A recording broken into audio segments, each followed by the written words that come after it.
There are so many factors at play when it comes to making a movie that actually completing one can feel like a miracle. After months of blood, sweat, and tears, there's a lot riding on the final product.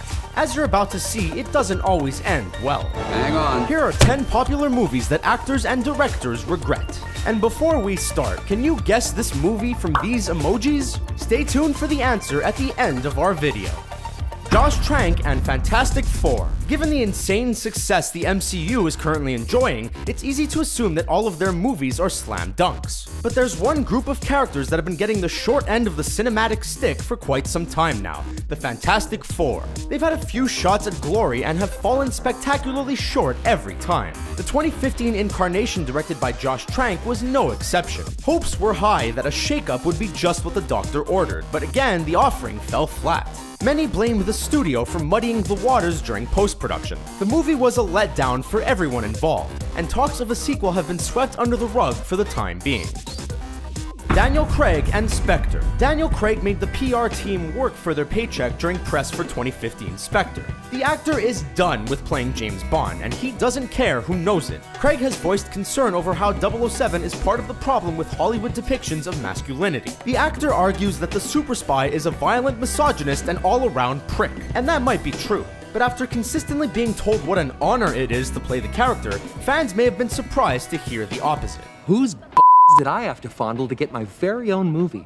Ryan Reynolds and X-Men Origins Wolverine. Ryan Reynolds knew he'd be the perfect guy to play Deadpool, so when the opportunity came up back in 2009, the actor took it. But anyone who's seen X-Men Origins Wolverine knows the Merc with a mouth started as the Merc without a mouth. Reynolds was given every assurance that the role was going to be awesome, but it wasn't until he showed up on set that he realized he'd been straight up lied to. The actor campaigned hard to have the character taken in the right direction, and as a thanks for his efforts, production threatened to replace him. After the success of the 2016 installment, it's hard to imagine the character is anything less than great.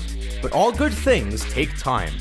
George Clooney and Batman and Robin. Of all the sins committed in the name of Batman, there is one that reigns supreme, and will never be forgiven as long as the character exists. Bat nipples. And while the Batsuit modification first appears in Batman Forever, it's 1997's Batman and Robin that whipped audiences into a tizzy. It's not the only change that had fans pissed off, but it's definitely the funniest. And just in case you think George Clooney is oblivious to all this criticism, he's not. It seems like he hates it more than any of us could, even referring to it as a waste of money. $5 million. That's a utility belt, not a money belt. $6 million. $7 million. Channing Tatum and the G.I. Joe franchise. Contracts are a tricky thing and can come back to bite you in the butt if you don't read the fine print.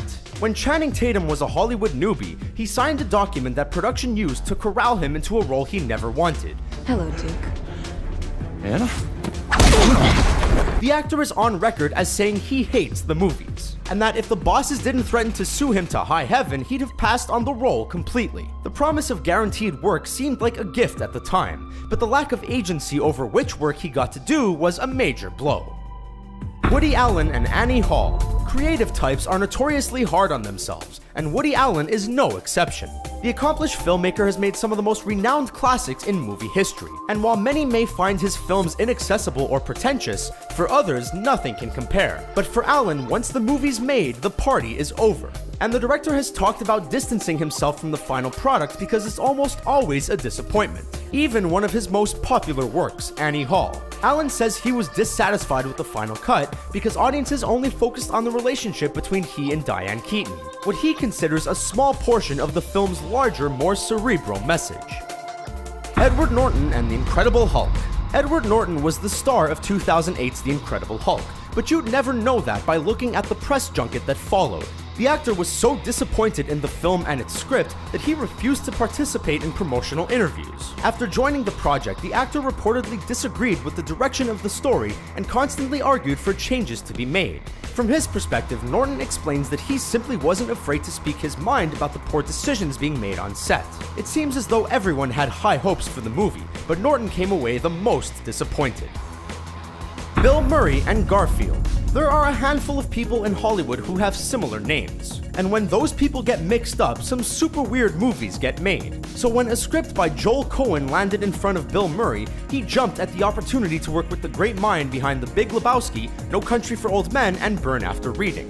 Murray admits being apprehensive about whether or not a lasagna-loving feline named Garfield could carry an entire movie. And when he learned that the story wasn't actually written by the Coen brothers like he thought, it was too late. Turns out, he agreed to work with the Joel Coen behind Daddy Day Camp and Cheaper by the Dozen.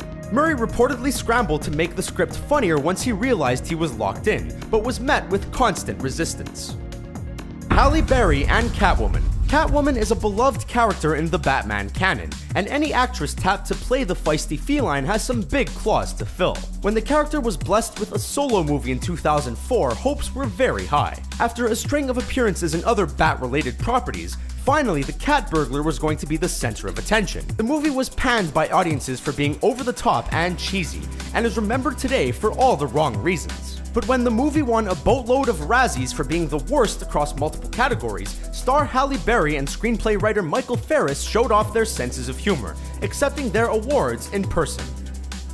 David Ayer and Suicide Squad. If you ever find yourself cursing Hollywood for pumping out the same flick year after year, consider what happens to filmmakers who take risks. 2016 Suicide Squad was another divisive addition to the DCEU, and David Ayer hasn't heard the end of it since. The director has come under fire from all sides of the debate, and oftentimes for things outside of his control. Ayers acknowledged some flaws in the final cut, and said that if he could do things differently, he would. Ticket holders felt duped by a bait-and-switch marketing strategy which led everyone to believe that the Joker would be a central figure in the storyline. And after reflecting on it, the director wishes he'd given more screen time to the clown prince of crime.